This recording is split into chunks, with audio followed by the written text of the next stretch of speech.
Good afternoon, or good morning, or good evening, wherever you're tuning in from. I'm Scott Kennedy. I'm a trustee chair in Chinese business and economics here at CSIS, the Center for Strategic and International Studies, and I'm delighted to welcome you to this program, China's Entrenched Inequality Problem, where we're unveiling a new report on inequality in China and what it means for China and the rest of the world. This is the second feature of a collaboration between CSIS and Stanford's Center for Chinese Economics and Institutions, SCCEI, for Big Data China. The first feature we issued in February was on public opinion in China, featuring the work of Jennifer Pan and Yiqing Xu. Terrific research, and we were proud to inaugurate Big Data China with their work. The second feature on inequality highlights the work of Scott Rozelle and his many collaborators, both at Stanford University and around the world. We are delighted to be able to work with Stanford and his center on this project. The goal of Big Data China is simple: to take path-breaking, quantitative scholarly work on China and translate it into a language that the policy community in Washington, D.C. can understand and use. And the work on inequality, as the work we did on public opinion, is desperately needed in Washington to help improve the quality of the policy conversation and American policy. I want to thank Scott Rozelle and SCCEI for all of their work, not just on this feature, but everything they do to make this project work well. And also want to thank our star-studded panelists who have joined us today, Mary Gallagher, Mary Lovely, and Marty White, who will offer their feedback on the report and the broader topic in just a little while. It's an honor to be able to have them join the program today, and I learn from them all the time, and I know that we'll learn from them in this program. I also want to take hats off to my team at CSIS in the trustee chair, everyone who works on the program and project behind the scenes, as well as Ilaria Mazzocco, who is our official lead interpreter, the translator in chief of the quantitative data that we get from our colleagues at SCCEI and put it in a language that Washington can understand. And she's the author of the CSIS report that is on our website for you all to see. This is the second major report that Ilaria has published this week.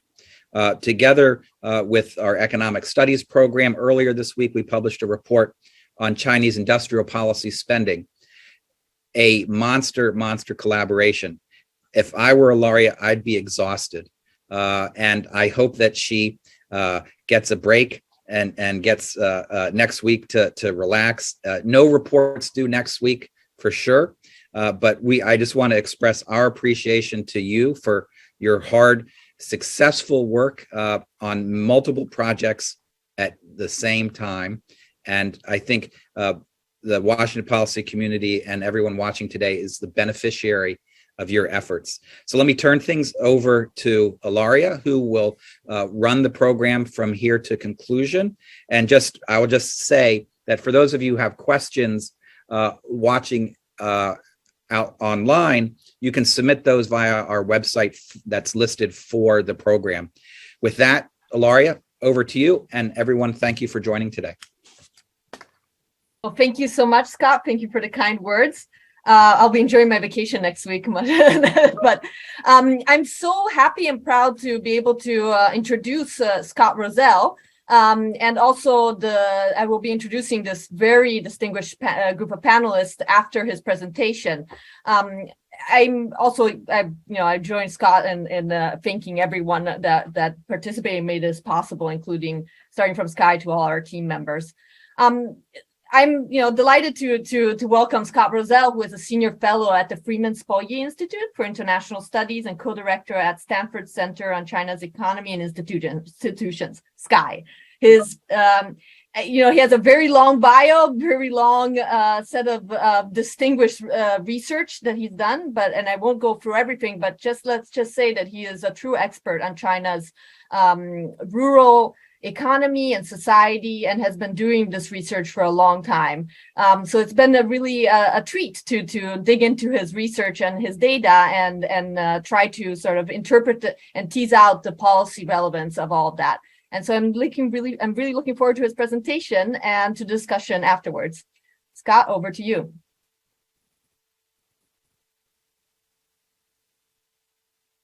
I think you're muted, Scott. I was just working on the screen share. Thank you, Ilaria and Scott, and to panelists and to the whole team that made this possible. Let me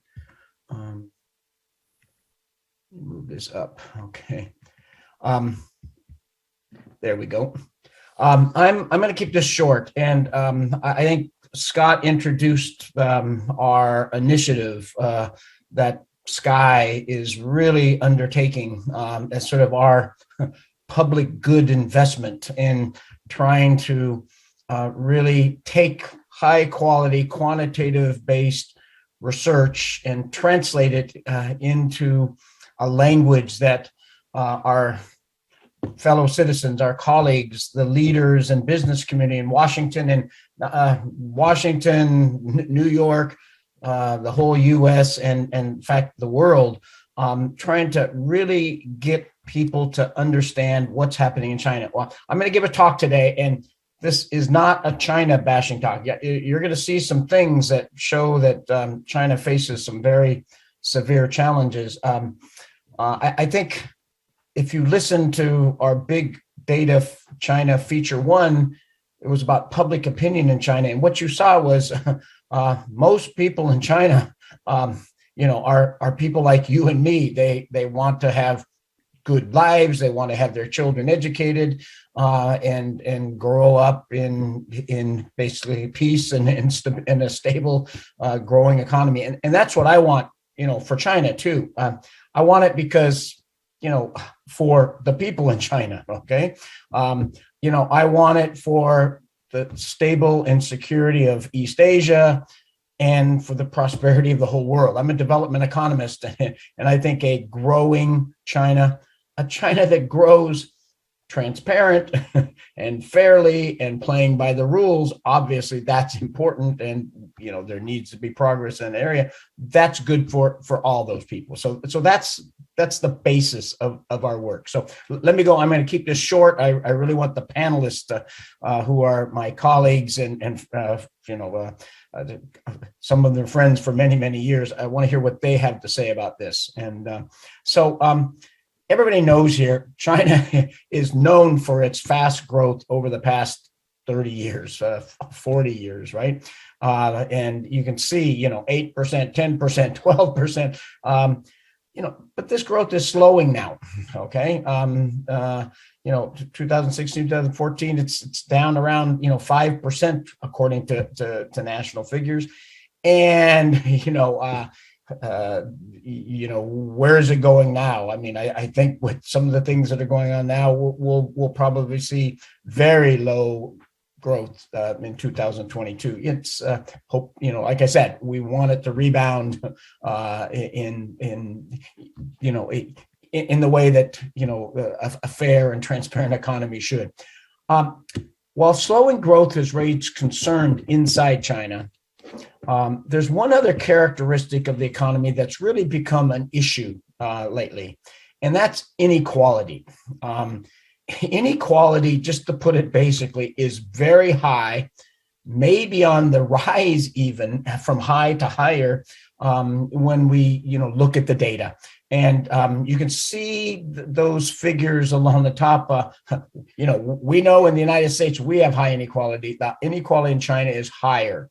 Our inequality is more or less stable. We need to bring it down. That's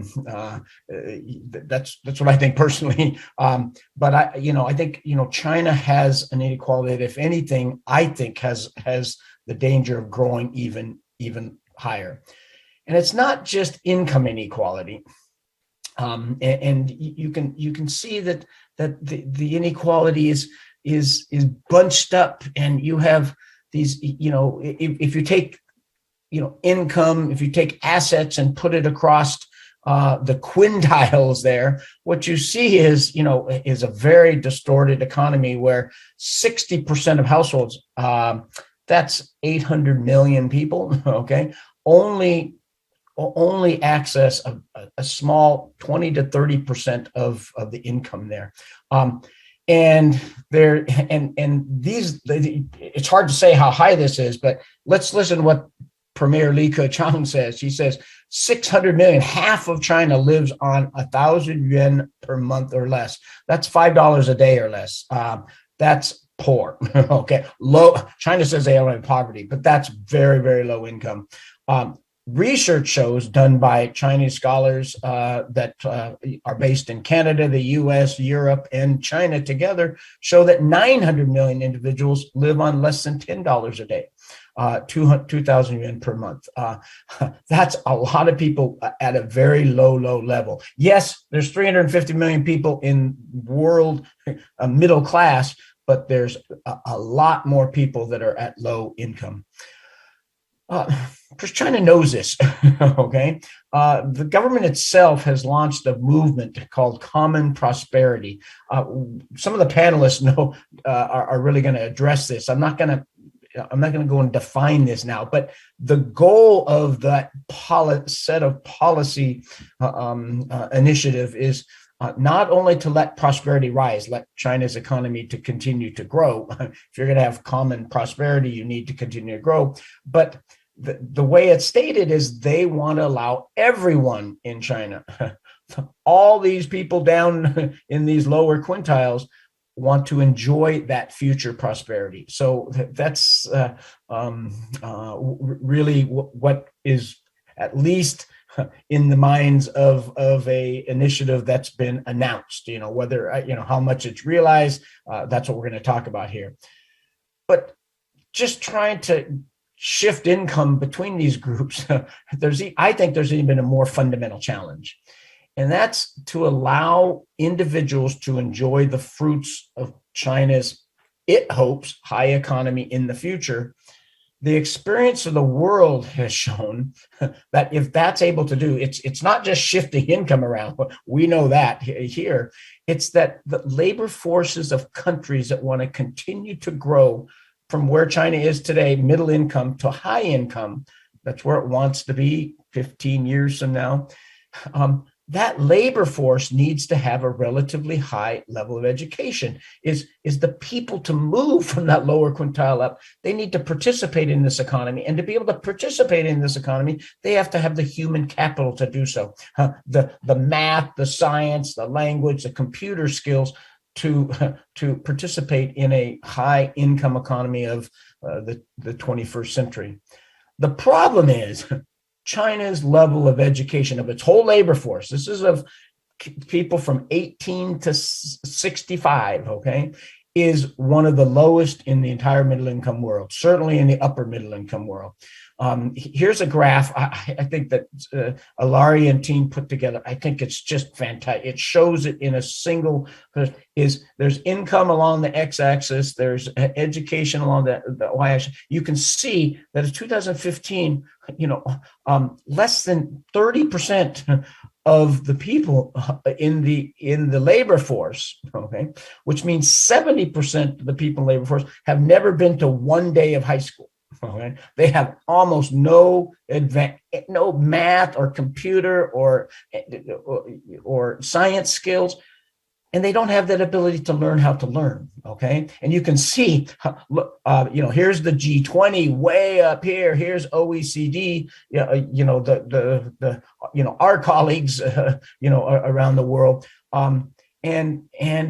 But the other dots around here, these are the other middle income countries, and they've been stuck in middle income for the past 60 years, okay? And China is bunched with them down there. So that's a real challenge. Is China going to be able to, at this level of education of their labor force, are they going to be able to continue to grow in ways that all the other countries in the world that have had education levels like them not been able to do?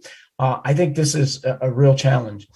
And it's not just shoving everybody into school. I have a colleague here at Stanford named Eric Hanishek, who is a economics of education economist. He developed economics of education. He has a lesson. He has a saying. He says, if you put people into school, make sure that they're going to learn. Because if you don't, it's a double waste. You're wasting their time and you're wasting fiscal resources.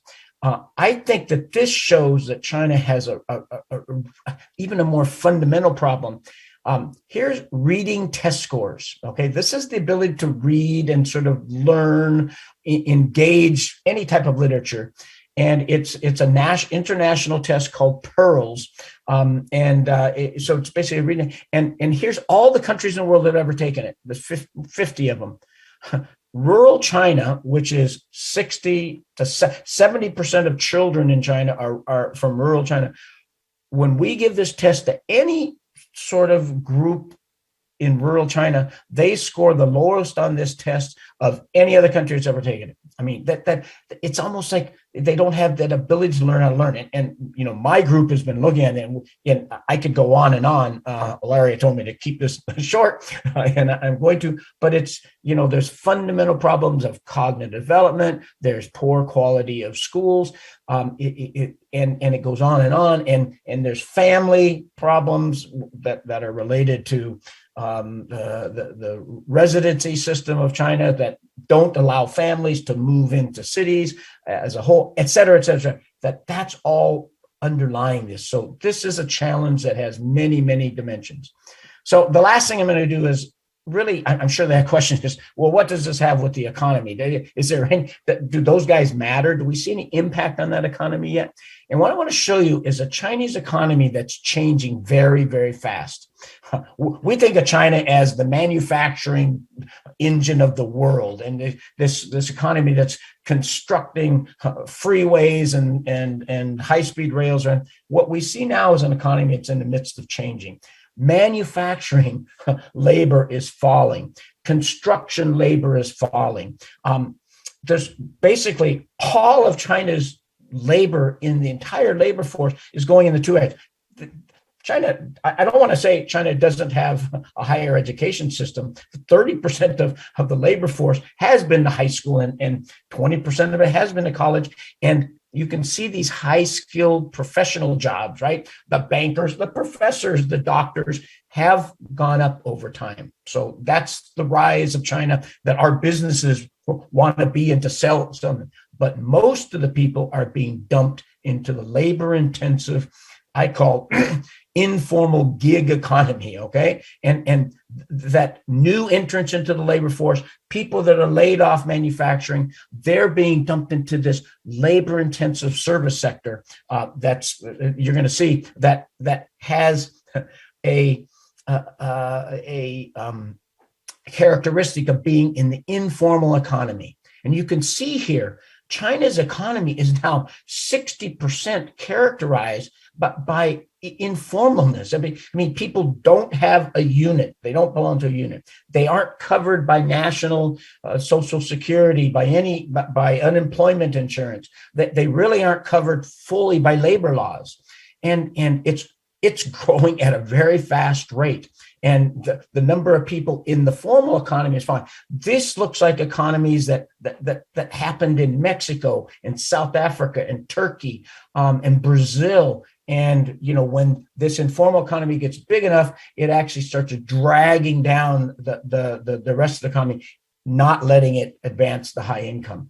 And you can see who's in this informal economy. So these are the same manufacturing, construction skills. It's all dumped into this labor intensive service sector. It's little repairmen standing on the side of the road. It's women hawking fruit at the, on the street, et cetera, et cetera, et cetera. And so, that's what China's economy is increasingly being made up of. And look what's happened to wages. I've taken wages and divided it into the informal wage rate and to the formal wage rate. And the light gray line is GDP. And you can see that for years, this informal wage rate was actually growing faster than GDP. But as more and more people get dumped into that sector, and as the formal sector falls, you start to see informal wage rates fall, and they're in 2020, 2021, 2022, they're actually negative. It's only through 19. Look at formal wage rates; they aren't growing. So this is salaries of professors and doctors and investors. They're staying equal, and so we really start to see I call it is this the start of polarization? So let me summarize. This is my last slide for takeaway points. China's growth has relied heavily on unskilled labor. Most of these workers have not been to high school.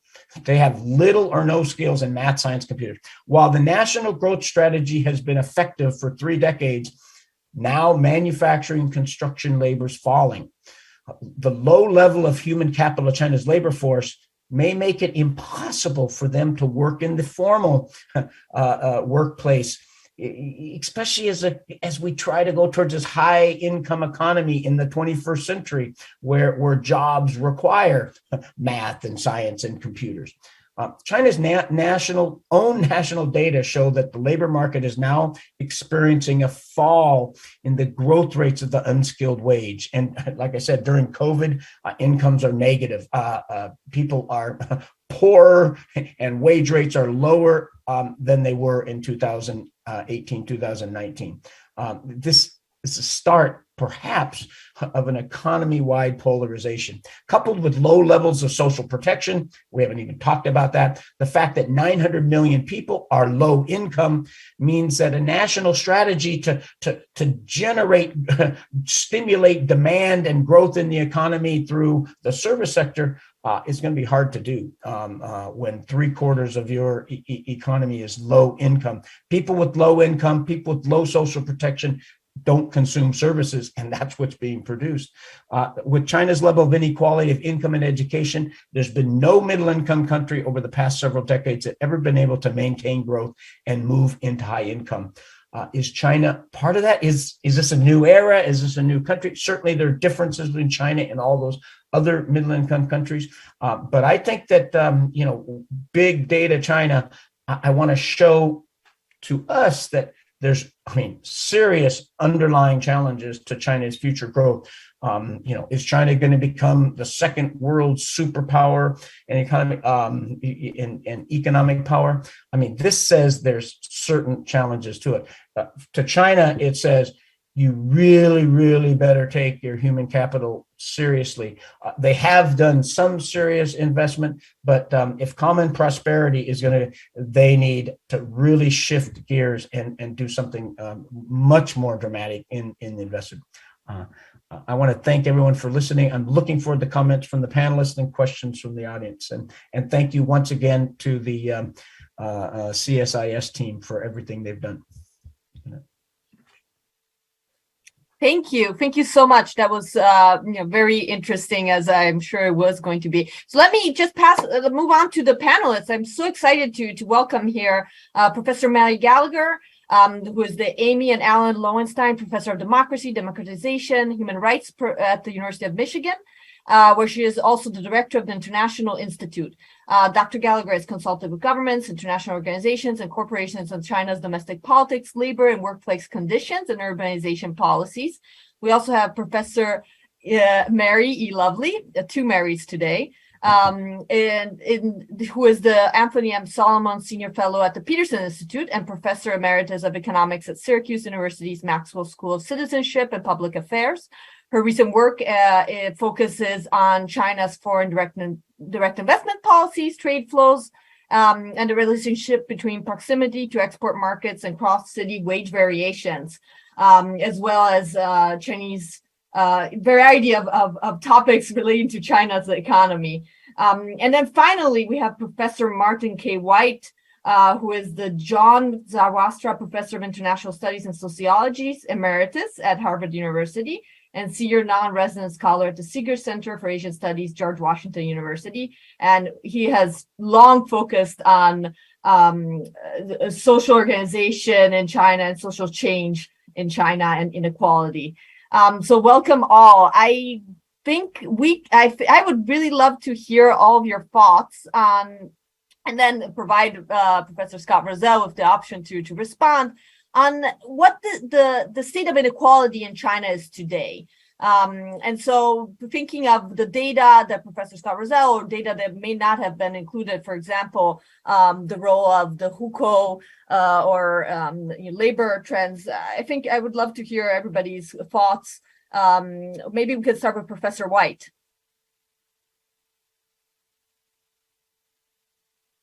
I believe you're muted. Okay. What I want to do is to focus on the human capital education part and take off from Scott's very important findings and arguments, because he's basically saying it's not enough that China has great and growing university enrollments and producing lots of engineers and scientists. If they don't have better general education of the whole population, they're not going to make it out of the middle income range.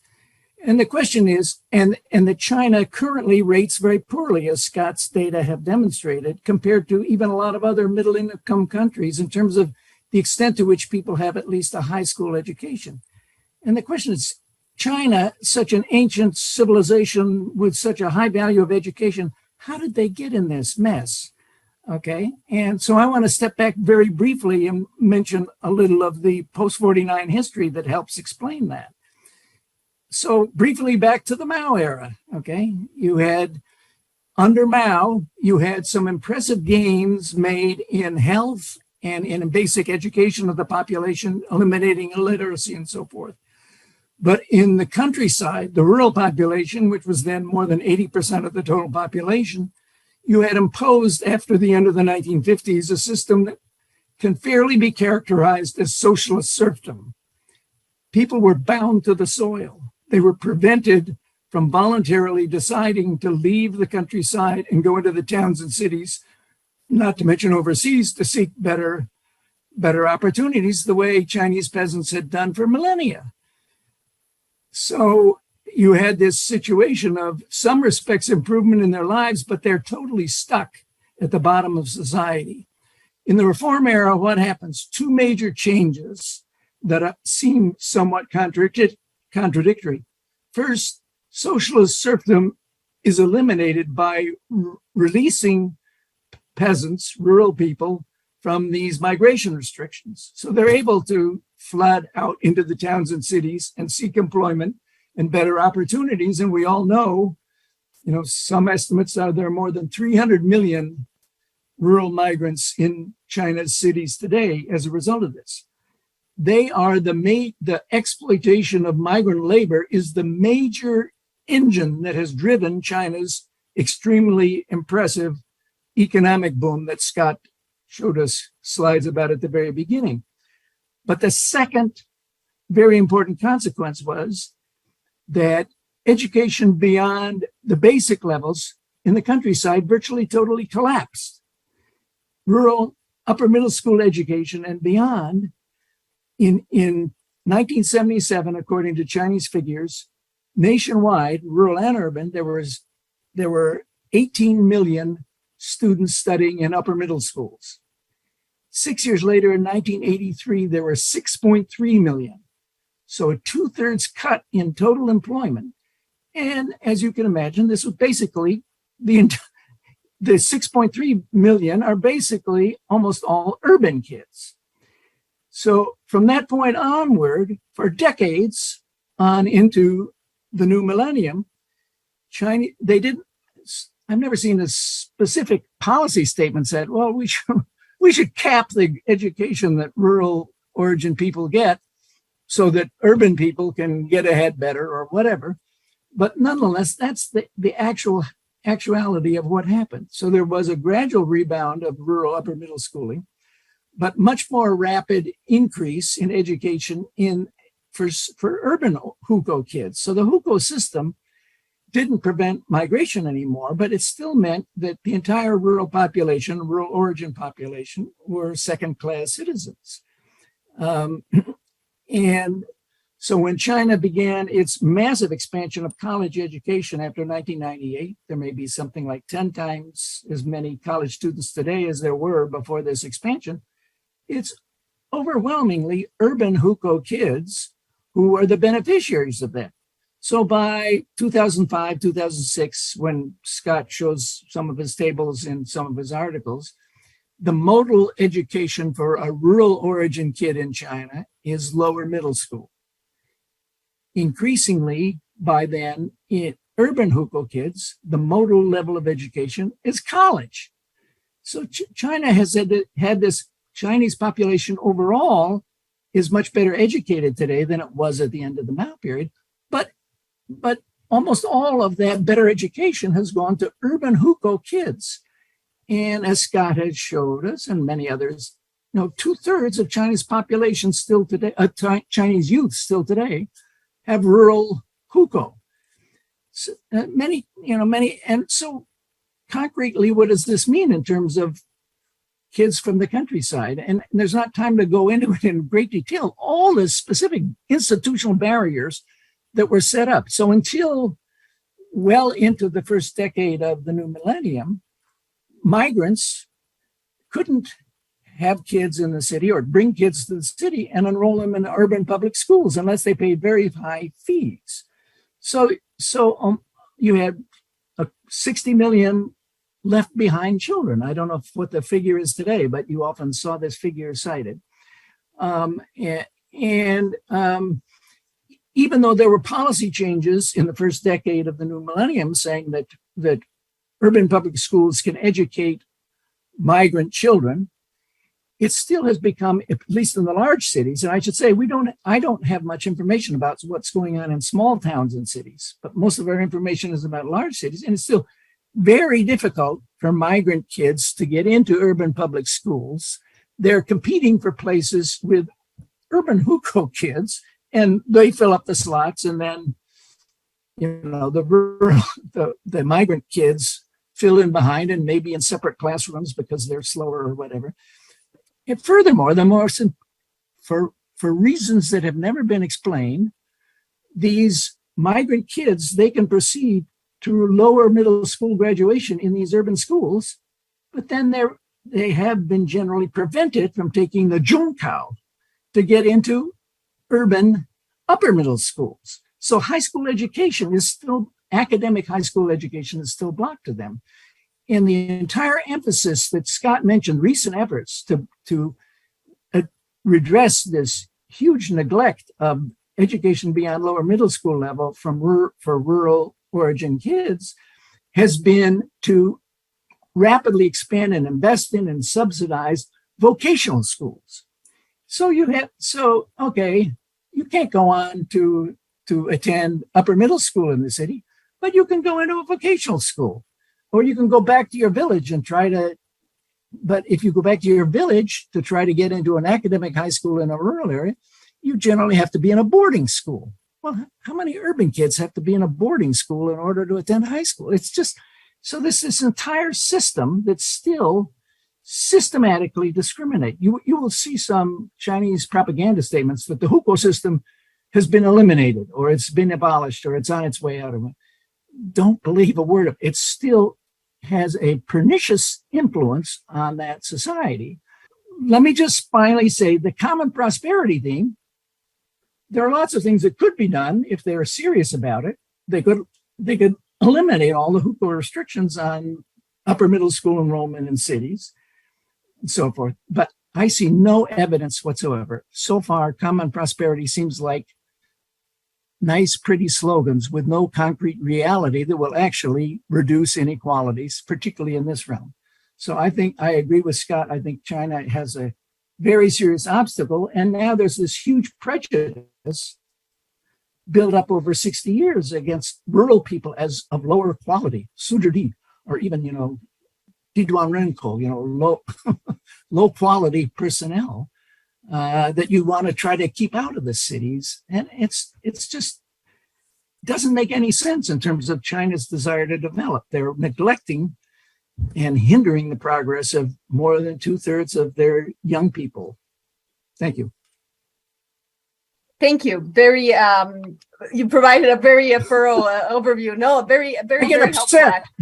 No, great. That's actually what I was hoping for. So, Professor Gallagher, I'm going in the order I see on my screen. Professor Gallagher, perhaps you could provide us with a little more thoughts on how the labor market is developed. What the developments are, and in relation to also the data that Professor Rozelle presented, and how that reflects inequality trends in China. Sure, thank you. Thanks, Ilaria. And thanks to Scott Kennedy and to everyone else for inviting me. And I'm really happy to be here on this panel. It's a topic I think is really important, as Marty was just describing, and also I think quite concerning, the direction. So what I want to do in just a few minutes is to talk a little bit about the Xi government's policies in particular through a kind of high-level comparison of the differences between the Xi administration's policies and the one that preceded it, the Hu Jintao Wen Jiabao government, which left office in 2013. That administration also talked a lot about inequality and the need for redistribution and reform. It didn't use the term common prosperity exactly, but very similar sort of rhetoric.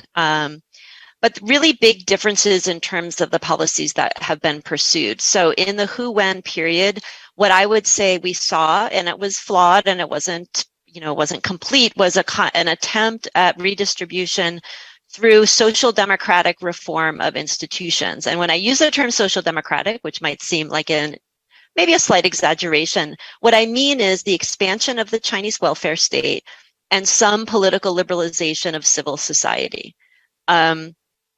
What we see in the Xi period, of course, is a antagonism to the welfare state, calling it welfarism and relating it to this notion of lying flat, of Tangping. But in the Hu period, you saw the expansion of the social welfare system, both in terms of new programs for rural residents and the expansion and coverage of the old programs to migrant workers who were covered in the formal employment system. We saw better legal protections of formal workers, and we saw restrictions on informal employment and temporary employment. We also saw the empowerment of lawyers, non-governmental organizations, and civil society around labor protection and some other types of kind of non-political increases in conditions. Perhaps through a mechanism, what I might call like class compromise, not demonizing capital, but working to expand the protections to lower level workers. In the Xi government, what we see is a purported redistribution through state-directed campaigns and regulatory shocks, with very little institutional reform of the fiscal system, of the hukou system, as Marty was just talking about, or of the social insurance system. We also see the repression of labor, the repression of NGOs, but also the repression of capital through empowering the state to intervene in markets directly. I agree with Marty, we see very little to show in terms of reducing inequality or improving redistribution. And I think also we might see the beginnings of a rhetoric and a propaganda of class conflict through greater demonization of private capital, of entrepreneurs, and of corrupt officials. And one thing that I think is important to remember is that Xi Jinping remains popular. I mean, common prosperity as a slogan is popular. Poverty alleviation, even if exaggerated, is popular. So I often wonder whether or not common prosperity, even as an empty slogan, might be enough to keep high popular support for Xi Jinping. Although I think his lockdown policies right now are probably not gaining a lot of popularity. So this, I think, points to really difficult the politics of redistribution in a one-party state.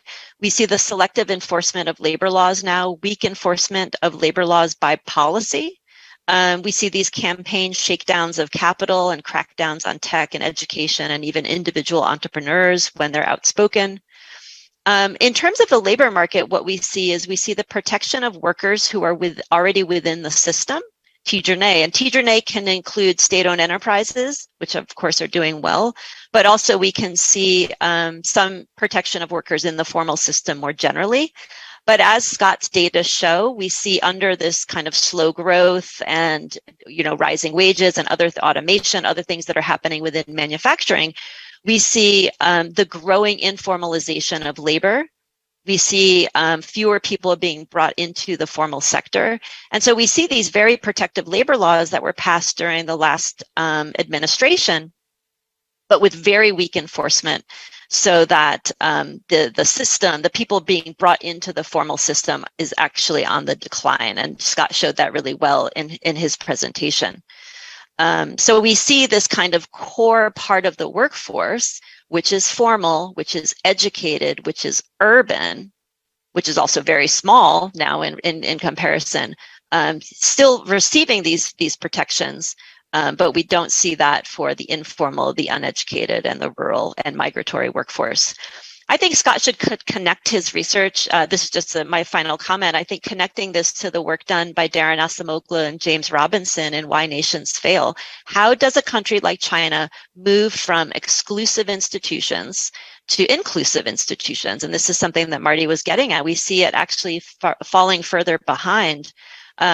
In that book, Why Nations Fail, they talk about Korea in the 1950s and 60s and 70s, going through a process, of course, of moving towards more inclusive institutions through a process of political liberalization, which is actually also not happening in China. They don't have a good answer for why Korea made that shift. I mean, it made that shift as part of a development model shift, as well as a part of a political process of political liberalization. But I think it's growing increasingly difficult for China to do that with the growing centralization of power around Xi Jinping, and also the removal of term limits so that he will be in office, we expect, for another 5 years. So thank you, and I'll stop there. Thank you so much. I really appreciate it. And now I'll move on to Professor Lovely. And I guess my question is also for you. How do you see inequality evolving in China, and also maybe the broader implications for China's economic trajectory, development, and what that can mean for growth, or for a lower growth China? Yeah, thank you, Ilaria, and thanks to the CSI team for putting this together, and to Scott for such great work that we've all admired for so long. But this book and this work in particular is of such importance. It's really a pleasure to be able to join the discussion. So I'm on a panel with people who are expert on education, labor. I mean, I look at sort of more macro types of issues having to do with trade and investment and longer run growth. So I will focus there. And, I guess, Scott, one of the things that Scott points to is, will China run out of jobs for these lowly educated folks? And I think that in the short run, the answer is probably not. I guess I'm a little less pessimistic, even though the number of people employed in manufacturing is decreasing. I think China's place in the global factory is going to be very hard to replace, despite a lot of the rhetoric we hear in the West. But over the medium run, I think this poses a very real concern, not only in employment, but also in wage growth. And there I see a couple of real warning signs. Excuse me. One is, of course, just automation and productivity growth, which China itself is, investing in extremely heavily and driving forward as a government policy. So in a sense, the government is deliberately putting pressure on wages by making workers, less needed, lowering the labor share in the manufacturing sector. The second is competition from other parts of Asia.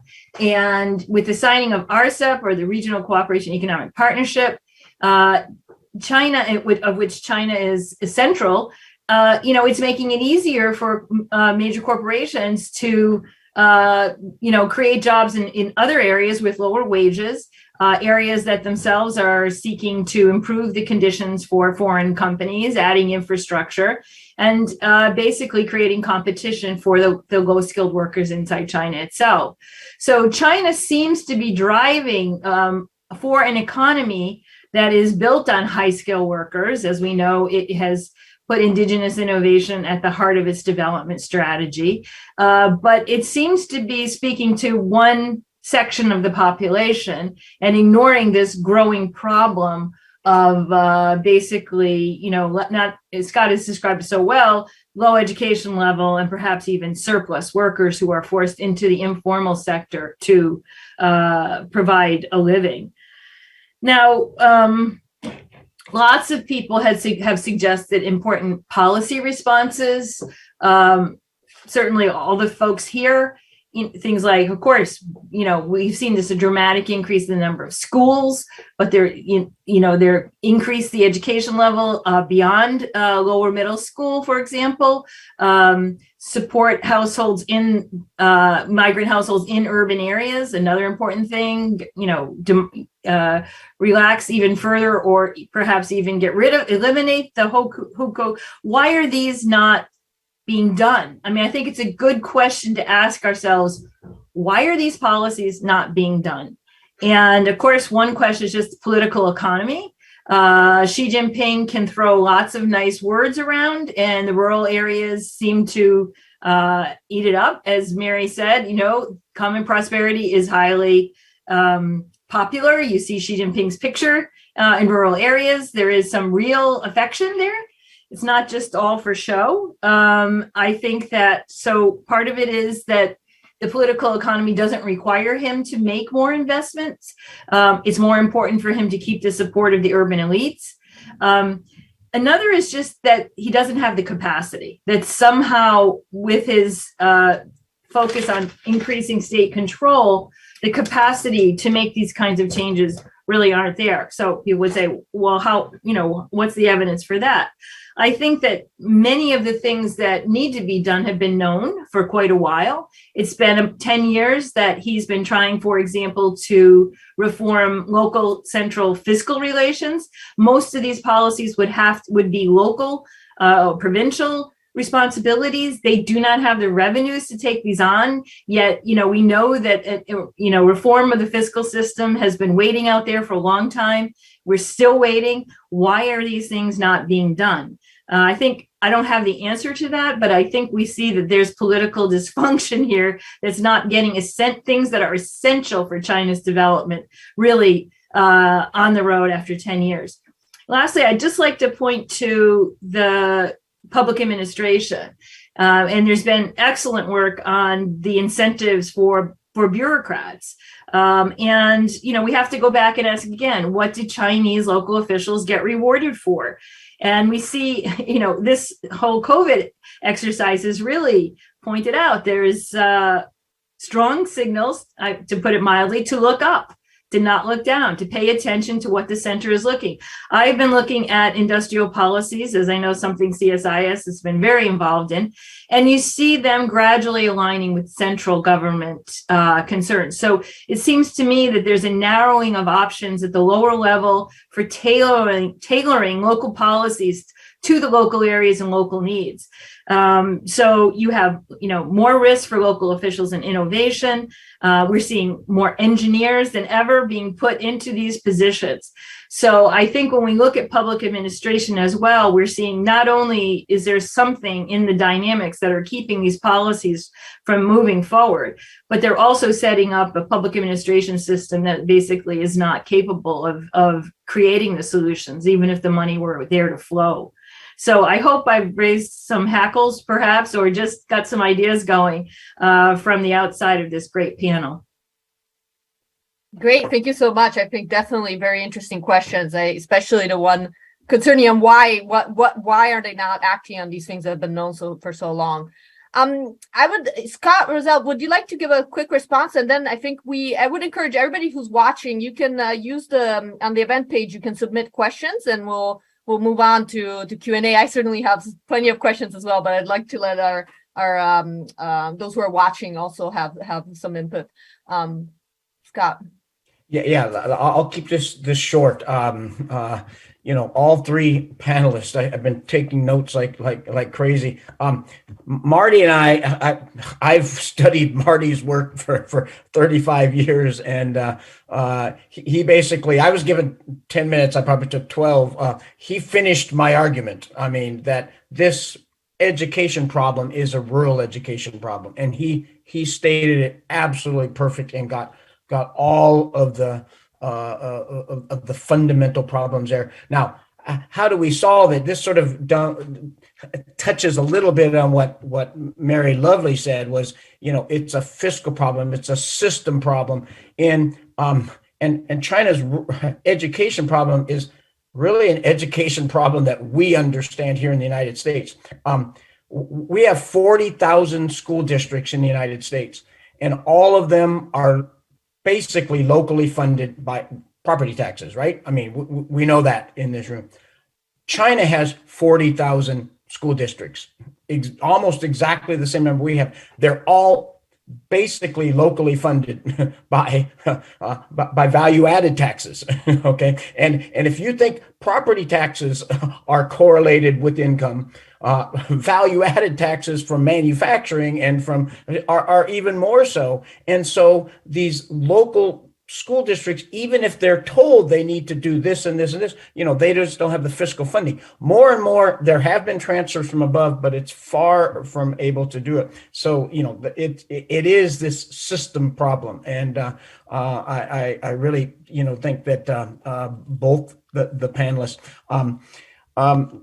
Mary Gallagher hit on, I think that's, and it was again combined with something Mary Lovely said, it's a system problem, is we have this formal economy over here that's shrinking, and all the policies get implemented in there, the labor protection, the social security, the unemployment insurance, but the informal economy is completely, ignored. Why? Mary Lovely says, why? Don't they have this system in place? And of course, it's the responsiveness of the system. They look up, they don't look down. I thought that was the perfect sort of description of that. And I think that thinking of just two other things that I wanted to enhance what the panelists said was, I think this problem of informal economy and the dumping of the labor force into the informal labor service sector with not much demand is going to continue, because it is the automation and robots and the investment into AI that the national government has been doing. We don't want our firms moving overseas, right? But to offset what you saw were higher wages in the early part of last decade, they've been dumping money into that, and of course, firms themselves have been automating. And this is, I don't see any let up on that. So that's going to sort of exacerbate this problem. And of course, foreign firms, we see them moving out. It's exactly what Mary said. I think that, so this problem is here to stay. So we're going to have to deal, with that. And I have to say it for my team. We've been working on education, rural education for 20 years now. We actually started in Korea, by the way, South Korea, and where we saw that, when South Korea is a middle-income country, its level of education of the whole labor force was already high.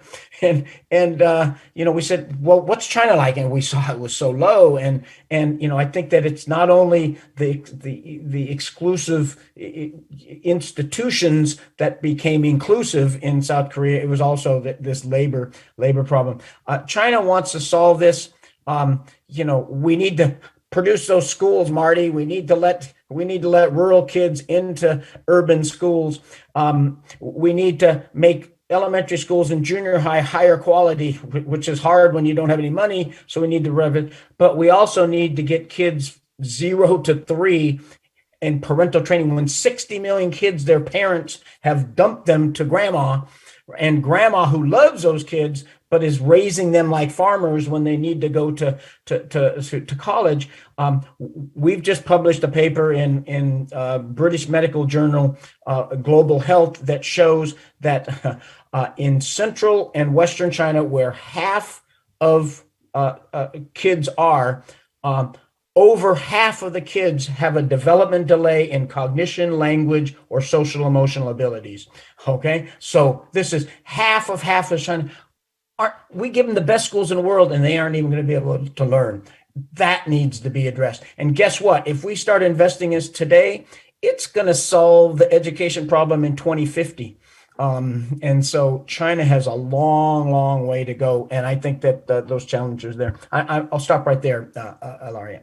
No problem. I mean, I think these are all really interesting points, and I think everybody who's listening must be really interested. We do have one first question, and it has to do with what the implications are for the U.S. And I'll just add to that, like, what are the global implications? And also what are the implications domestically for China of this growing inequality, right? So what does it mean for the U.S.? What does it mean for China? What does it mean for globally? So does anyone want to volunteer and speak for that, or should I pick someone? Professor Lovely, maybe you would like to take a shot at the macroeconomic. Wow, that is just such, my head is like, I think one observation, which is a little not really answering the question, but is that the US continually, I think, overstates the trajectory for the Chinese economy and responds to, it takes the bait, in other words. And I think it's a mistake that it needs to see China as it really is. And look at what it is that we are cooperating with, competing with, confronting, to use the terminology these days. And I think Scott's book has been a real eye-opener for a lot of people. It is often cited in Washington and other places, and I think that is really important.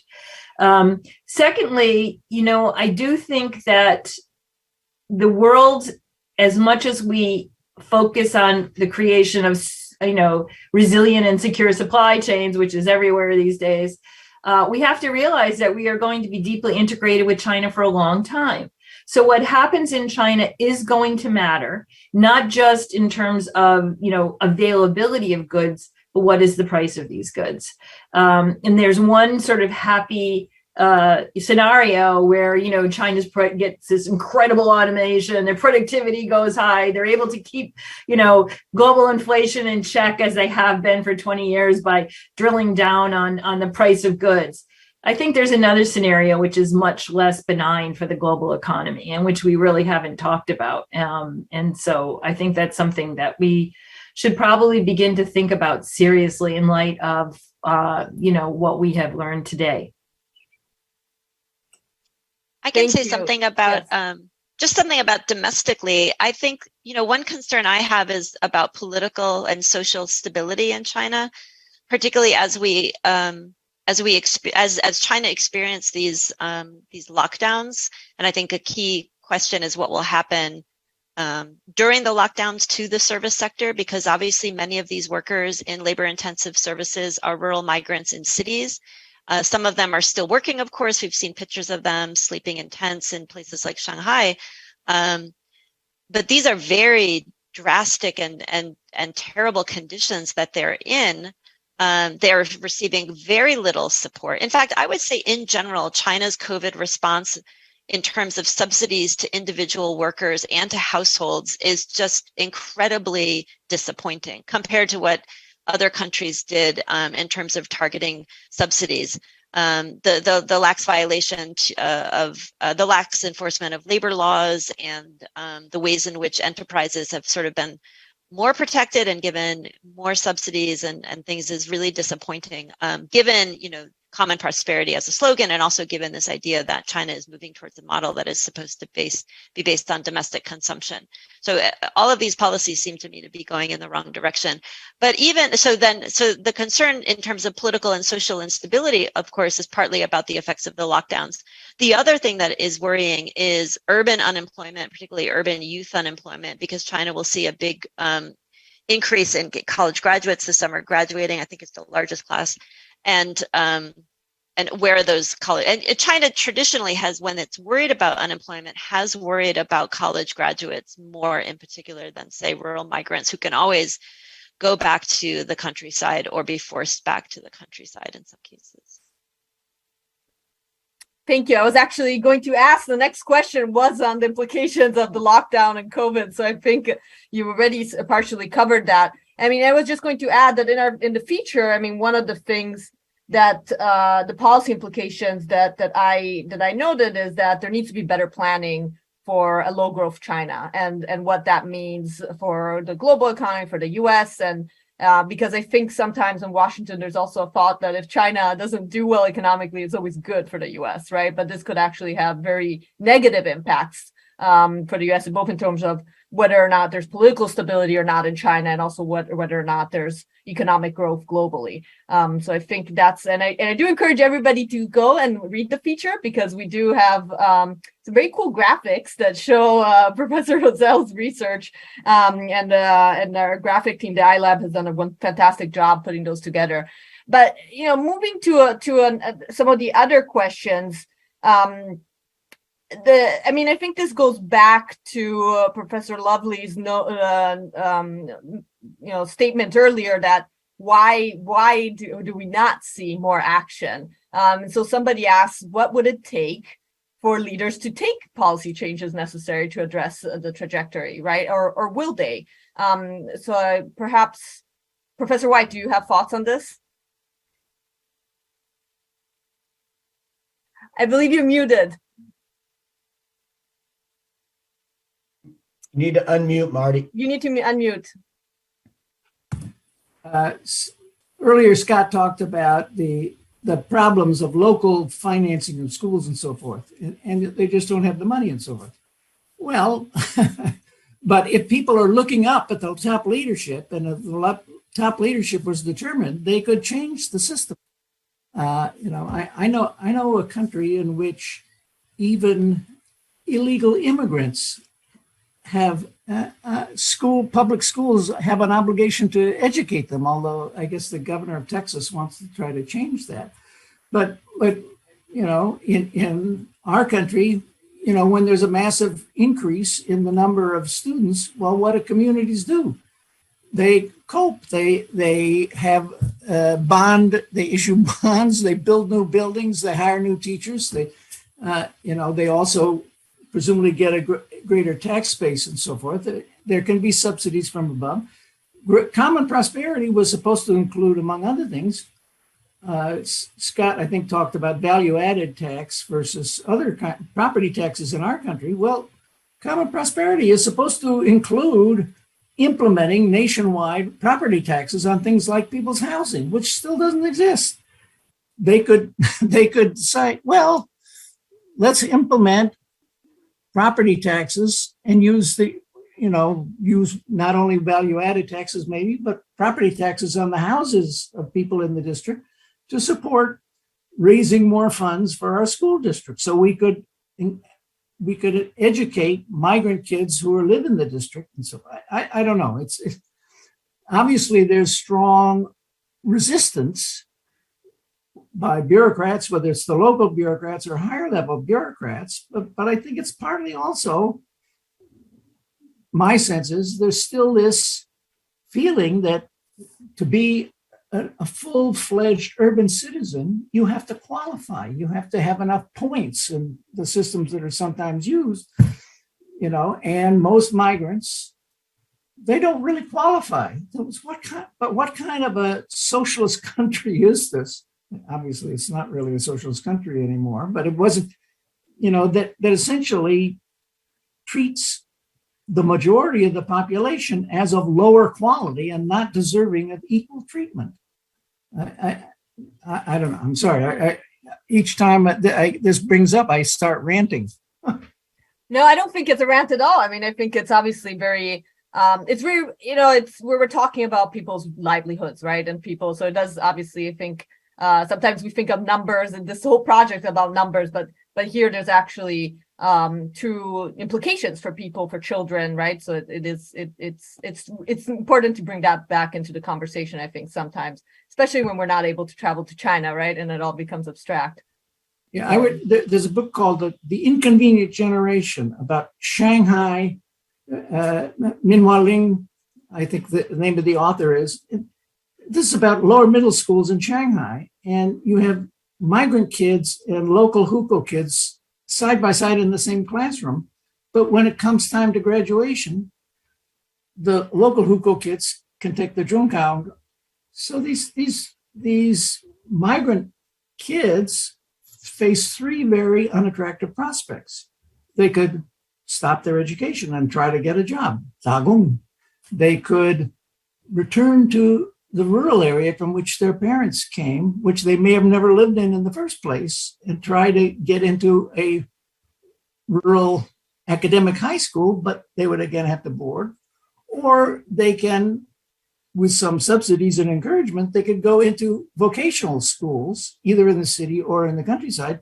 But as other parts of Scott's research have indicated, China's vocational schools, many of them are put up overnight with a lot of funding, but you can't create a meaningful system of vocational schools geared to the needs of the labor market in this kind of Chinese campaign style. So these kids who have spent most of their life in Shanghai and their music tastes, their clothing tastes, what is it like? And there are descriptions in this book of going back, the ones who chose to go back to their rural native place, and how miserable, they don't fit in anymore. And they're just doing it because that's the only way they can continue into academic upper middle school. It's just a crazy system.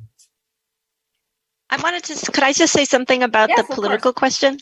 I mean, I think it's instructive for Americans to think about the ways in which Chinese politics, like politics everywhere, make these types of reforms around redistribution very, very difficult.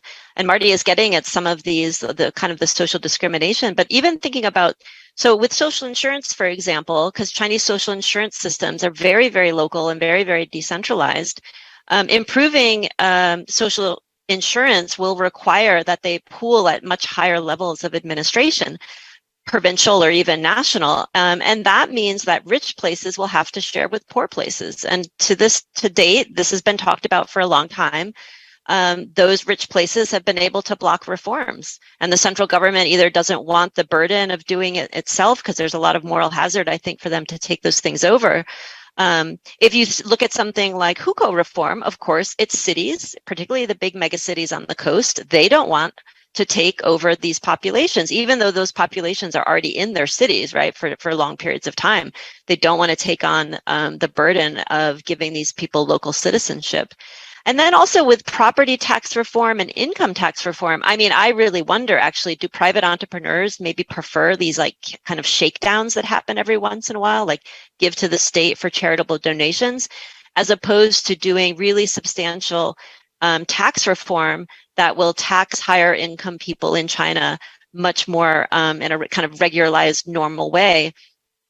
I think maybe they prefer what Xi Jinping is doing. You just give big donations when you're asked, but then you're really not being forced to pay big property taxes or big income taxes.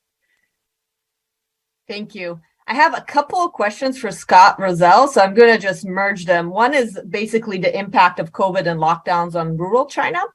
So if you have a sense, I mean, there's been very little coverage of that. So if you have a sense and I know that we in the feature we include some of your data from surveys that you conducted, that you and your colleagues conducted in rural China. And then the second one had to do with whether or not Chinese officials take your research seriously, or they see it as do they take the problems seriously, or do they see this as an attack on China? Yeah. I'll take a quick shot at both of those.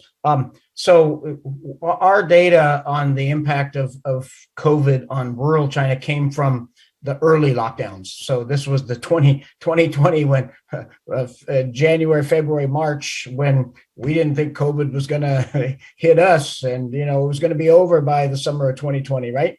And we followed villages through village informants that we had included in other surveys before, so there was some sort of rapport and trust there. But basically, in 700 villages around the periphery of Wuhan and Hubei, so it wasn't in Wuhan or Hubei, they basically locked down the entire country from January 25th until April of 2020. And urban people, they were in the formal economy. They kept working online, right? They Zoomed to work, and they got subsidies, they got loans, and small businesses. And so basically, there was very little impact on urban people in general. The economy certainly fell.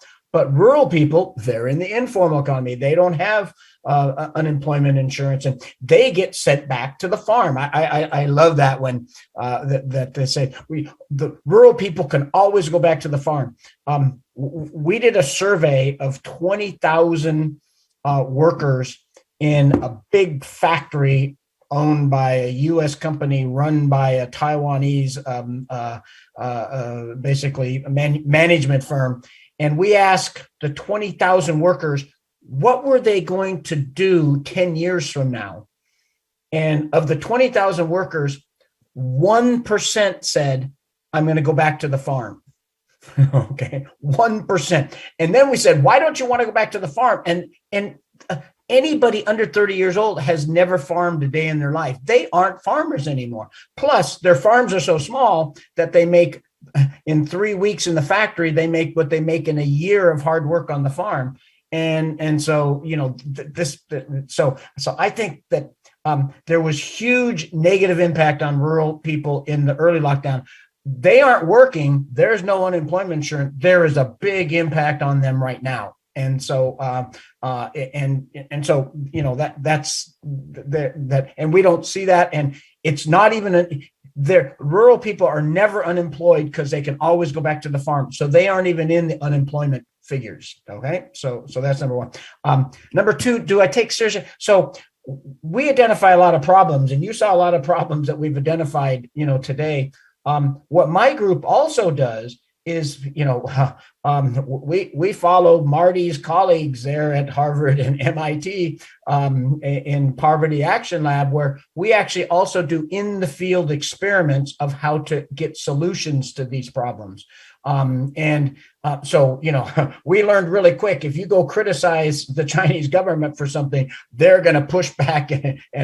But if you go and say, here's a problem, but here's a solution, there's solutions to these problems. And that's how we always characterize our research. And so, but the question is, so I don't think they take us as a threat. Okay. So we aren't blacklisted out there, but what the problem is I don't think they take it serious enough because they don't see the problem. I want to say one more thing. Marty White's work on inequality, and this whole big data China's about inequality, I think captures exactly what the problem is. And so China's had rising inequality, as you see, for the past 30 years, and it stayed high there. He would go and interview people at the top of the distribution, the middle of the distribution, at the lower end of the distribution. And until recently, everybody at the bottom end of the distribution would say, yeah, I know there's big inequality in China, and then they would say, but I'm better off than my parents were when they were this age. I'm better off than I was 10 years ago. And I think I'm going to be better off 10 years from now than I am now. That was all through 2015, everything. That's really changing now. I mean, people look ahead and they see their wages falling. They see the nature of work falling. They see them so dropping out of the formal workforce. And they say, oh my God, I I don't see this anymore. I'm worried about it. And I think Mary Gallagher talked about the prospects of rising unrest and social stability. I think that if that continues, if this polarization that we see starting continues, we're going to have a lot of instability and unhappiness in there. So, could I just have a footnote? The last national survey that I directed was 2014, so it was very early in Xi Jinping's reign, and you're quite correct. In fact, on average, our respondents in 2014 were more optimistic about how they would be doing 5 years down the road than the first survey, national survey we did in 2004. And another thing to note is that despite all of I said about how rotten the system has treated migrants, urban migrants were more optimistic. The rural migrants to cities were more optimistic because, again, the contrast with what they had faced back in the countryside had been so stark. But unfortunately, I'm too old and I don't have enough energy to do another national survey to find out. Somebody should, but I'm not going to do it. Yeah. And Marty did his 2014 survey. At the same time, one of my colleagues here at Stanford, our co-director at SCI, wrote a paper called The End of Cheap Wages. And you saw the rise of wage rates in 2010, 2011 was higher than GDP growth. Okay. And so he thought, I've just written a paper called The End of Cheap Wages. In 10 years, that's turned around. And it's part due to what, Mary Lovely called the automation revolution, the investment in robots, and then the movement of firms outside of China. And then suddenly it looks like the United States in 1980, when all of our firms started moving overseas, we started the polarization that we know has continued through today. And so we need to do that survey again, Marty. Let's get two old guys working together on that. Well, I think I've received a message that we're at time. So this was a really interesting discussion. I could have gone on for another hour. And we had many other questions, but I think we covered a lot in this hour and 15 minutes we had. I encourage everybody to follow us and Sky on Twitter. The links are at the bottom there, so you can follow us there. And stay tuned for the next Big Data China feature. Thank you so much to all our panelists and to Professor Scott Rozelle and to Sky. This was such an interesting topic, and I hope we'll be able to keep the conversation going. And so I wish everybody a good day, a good evening to me in Italy. And I thank you so much for tuning in.